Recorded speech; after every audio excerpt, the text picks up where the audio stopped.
Good afternoon. Welcome, everyone. This is the FASEB Advocacy 101 Zoom training for folks who are interested in learning how they can get more engaged in advocacy on behalf of funding for biomedical and biological research. So I'm Jennifer Zeitzer from FASEB, and I direct the Office of Public Affairs. And I'm going to turn this over to my colleague, Ellen, who's going to introduce our speakers. Ellen?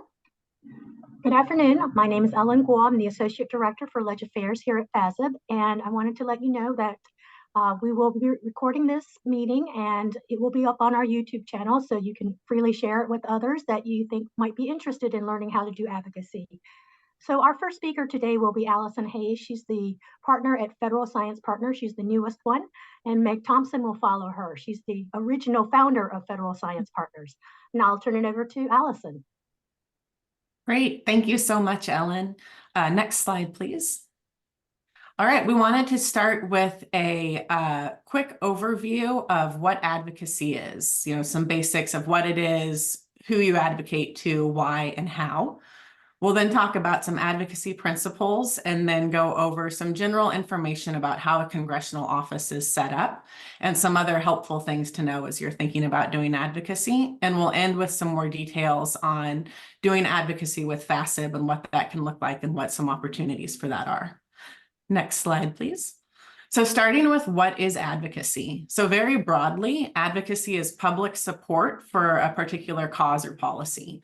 And this can look a lot of different ways. It can look like support for a specific bill, asking somebody to vote a certain way on it or to add language or take it out.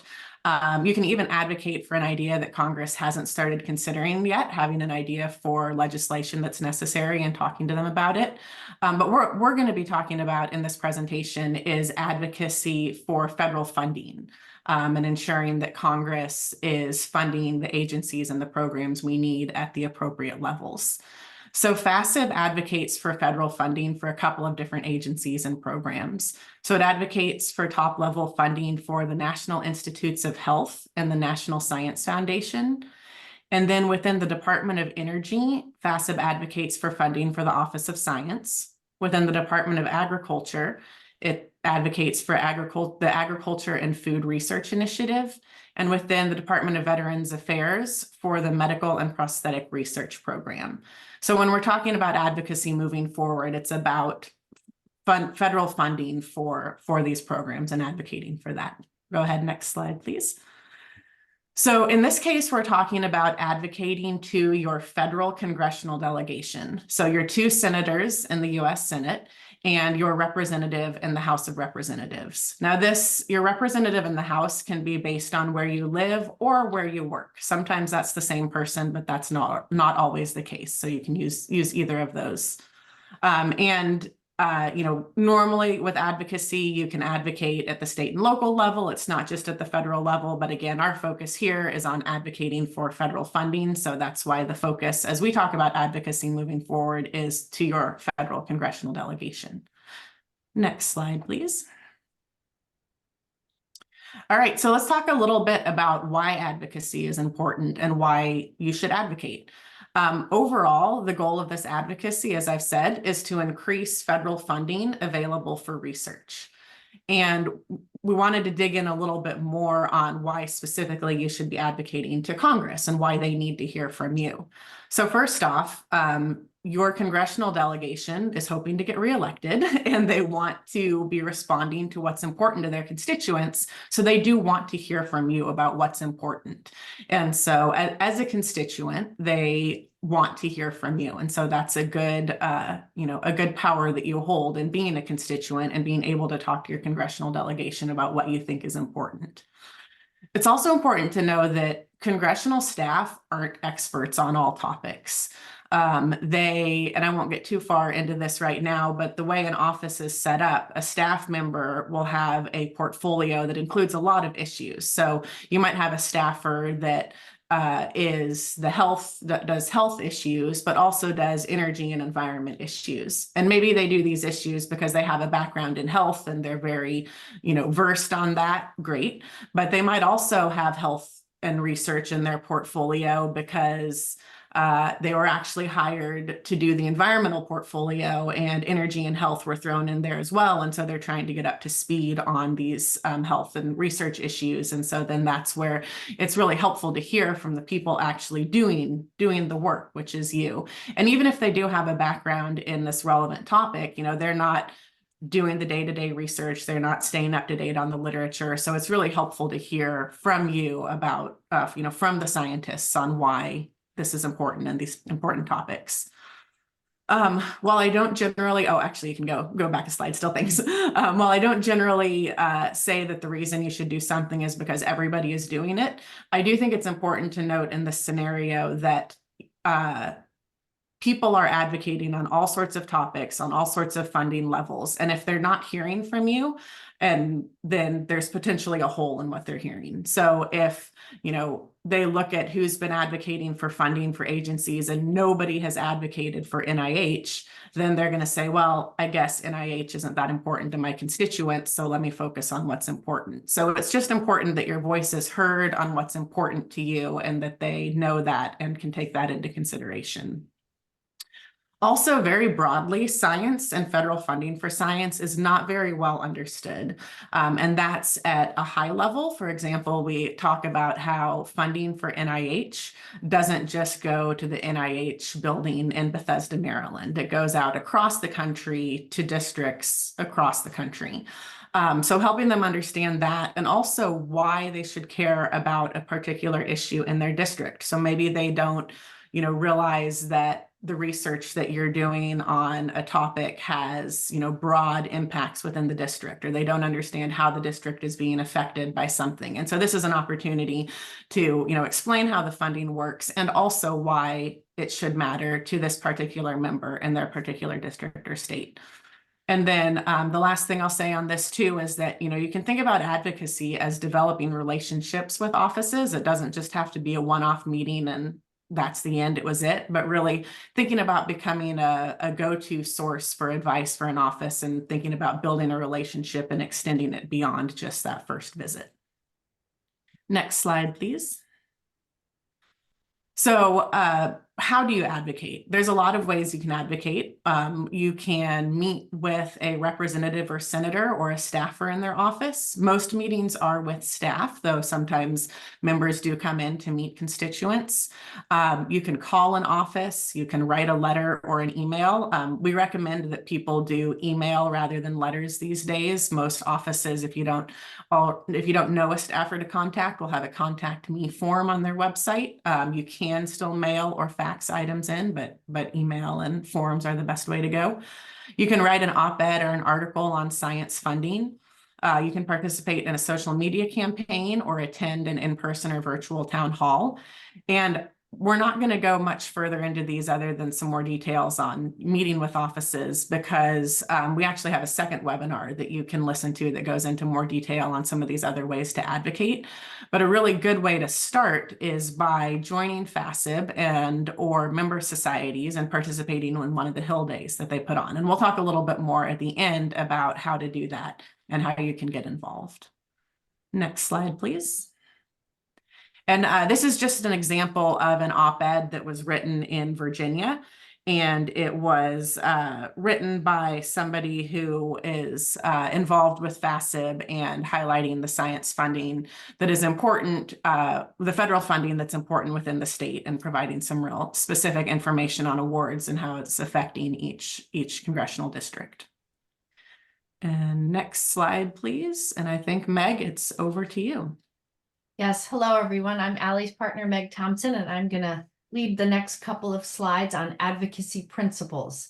So first and foremost, this is literally, if you take one thing away from today, know this: be very clear about what your ask is. Just because the staff person with whom you have set up an appointment knows your name and your institution and has a general idea of what you're talking about, Hill staff are doing meetings every 30 minutes throughout the day, and they are on disparate topics. So it is very confusing for them and very important for you to state clearly why you're there and what you are advocating for, in this case, for biomedical research funding.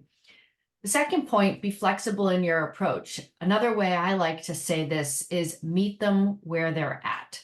So if you're meeting with a Democrat or you're meeting with a Republican, in your 30 minutes, you're probably not going to change their views on biomedical research in general, or you're not going to be able to change their political standing, but you can definitely find a place where you can connect. And so do your research in advance, find out, read, not just looking at their website, but Google them, read their recent press releases, see what is important to them and relate that to your work. There is one of the things that somebody told me years and years ago about FASEB. They said, you are so lucky that you advocate for FASEB because they're in the business of helping people. And that is really not true for all advocacy on Capitol Hill. So they recommended that we start there, and you can connect with a member of Congress in that respect. And finally, in transparency. So it's very important that you explain exactly what we're doing. And we're going to get into this a little bit later. We're going to show you later in this presentation the FASEB documents that are available to you. And also, who and what is FASEB? I mean, as an organization that is over 100 years old, completely nonpartisan, very trusted on Capitol Hill, you should be very proud to state that you're there advocating for FASEB. Next slide, please. So how are congressional offices set up? This is pertaining to the DC offices and to their home offices. So in the district, you're mostly going to have staff who deal with more constituent issues. In DC, you're going to have staff who deal mostly with legislative issues. There are exceptions to that. For either personal or personnel reasons, some offices have some constituent service staff in DC, and some offices have some legislative staff that prefer to work out of the home district. You are looking to meet with somebody who handles legislative issues, and you can probably meet with somebody in both the state office as well as in DC. Next slide, please. So here is how the DC office personal offices are set up. So your legislative correspondent is generally an entry level. It's not always the entry level position, but it is somebody who does a lot of research. They're getting to know the issues. They might be drafting things for their boss directly, either for the member of Congress or for people senior to them. The next stage in their career is probably what's called a legislative assistant, sometimes a legislative aide, often referred to as an LA. They are a step above. They actually will draft legislation. They'll write questions for hearings. They are the person at the elbow of the member of Congress advising them in a meeting. The legislative director in the office manages the legislative team. They work directly with the member of Congress and decide for this coming session of Congress, what are going to be the priority areas. And they link back to what's going on in the state. So they sort of manage the whole process, know what is important to the constituency. They probably also have relationship to the political campaign staff, although that is a separate component. Political and campaign staff do not work in Capitol Hill offices. And the chief of staff is the person who heads up everything. They are the primary aide to the member of Congress. They are senior to the legislative director. They will definitely have knowledge of both what is important to the constituents at home, what is important to the politics within the Capitol itself, to how that member of Congress can rise up in terms of leadership. Next slide, please. Excuse me. Some other things to know. So staff portfolios do cover an incredibly wide range of issues, and not necessarily in not only our area of expertise, but not necessarily in their area of expertise. So you might meet with a staffer who deals with animal research issues and banking. Like, what do the two have to do with one another? Nothing. But Capitol Hill offices are incredibly small. You'll be surprised if you haven't been there yet at how small physically they are. And the number of staff are very small as well. They handle a lot of issues. They work very hard. But the second bullet here, being a constituent is your best in with the office. You actually have the ability to vote or not vote for the member of Congress with whom you are meeting. And so the fact that you are a constituent, in some ways, they owe you their time and attention. They need to listen to you. So that's why we are asking for constituent members to ask for in-person or virtual meetings. Virtual meetings occurred a little bit before the pandemic, but now they have really become an option that many staff offer and or prefer. So if that is easier for you as well, then go ahead and set up a virtual meeting. It was incredible to me how quickly Capitol Hill pivoted after the start of the pandemic into continuing its business virtually.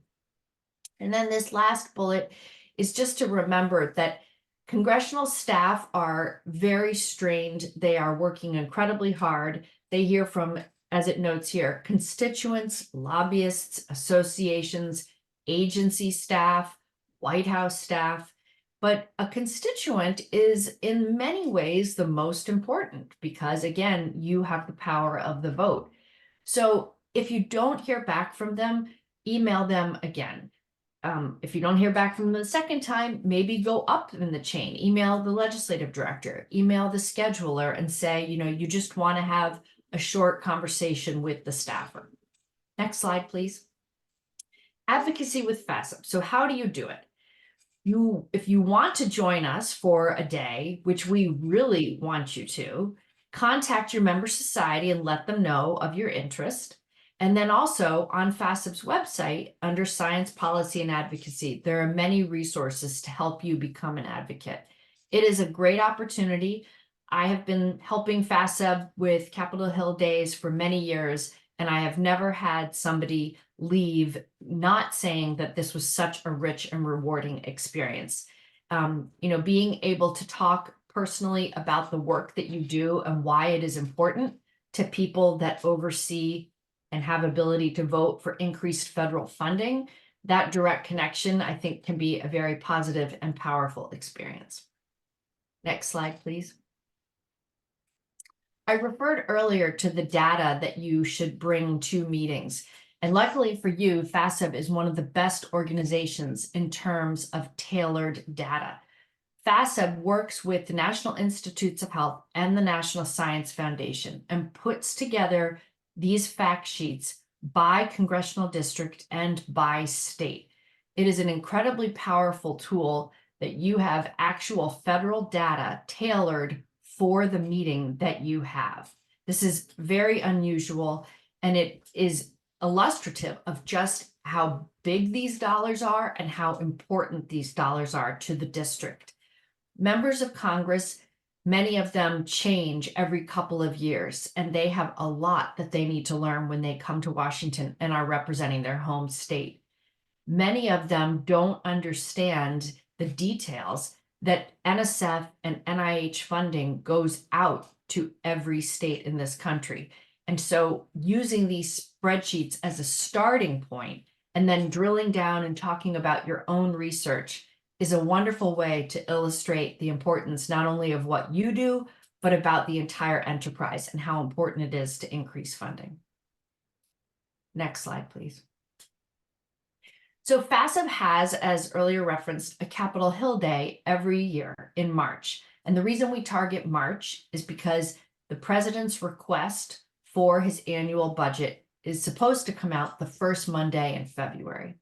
So after that comes out, and after staff have had a couple weeks to analyze things, we like to swoop in and talk personally about your research and how important that is to increase federal funding. Next slide, please. These are more pictures from our March Hill Days.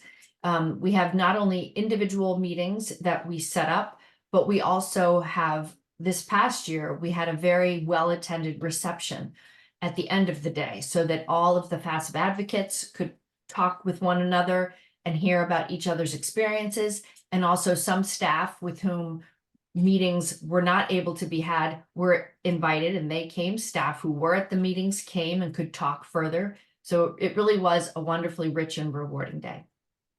Next slide, please. Sign up for FASEB's Washington Update. It gives you incredible resources, both on the legislative, the congressional government side, as well as on science policy issues. And it'll let you know what's going on. And then maybe that will pique interest. Something will be in that update that will connect with the research that you do and give you an opportunity to reach out to somebody whom you want to meet with or whom you've met with before. There might be something in one of these updates that will give you an opportunity to write back to a staffer who you've been trying to get in touch with, but who keeps telling you that they're too busy right now. So those updates are incredibly rich and rewarding. Next slide, please. I think that brings us to the end of our slideshow today and our presentation. I don't know, Jennifer or Ellen, are one of you going to close us out? Ellen, do you want to take the lead on that? Sure, everyone. Thank you so much for your insights, Meg and Allison. They've been very helpful. I'm hopeful that your YouTube video will be circulated widely. And thank you again for joining us. Jennifer, would you like to add anything? Just a reminder that all of these resources that were mentioned during the webinar, the fact sheets and the sign up for our newsletter are free. You don't have to be a member of a FASEB society to access them. So please feel free to go ahead and sign up. The only other request I have is if you have others in your network who are interested in learning about advocacy, we invite them to join us as well. Advocacy works pretty well when you do it as a joint activity. So if you're interested and you know a couple other people, share the resources with them and you can go ahead and start requesting meetings with your members of Congress. So it's definitely a team sport. Thanks everyone for joining us today. Ellen is available too if you have any questions. EKOU@FASEB.org is her email address. Actually, it's KUO. Oh, KUO, sorry. KUO@FASEB.org. This is what happens when you don't have to type it out. Thanks, everyone. Bye, everyone. Take care.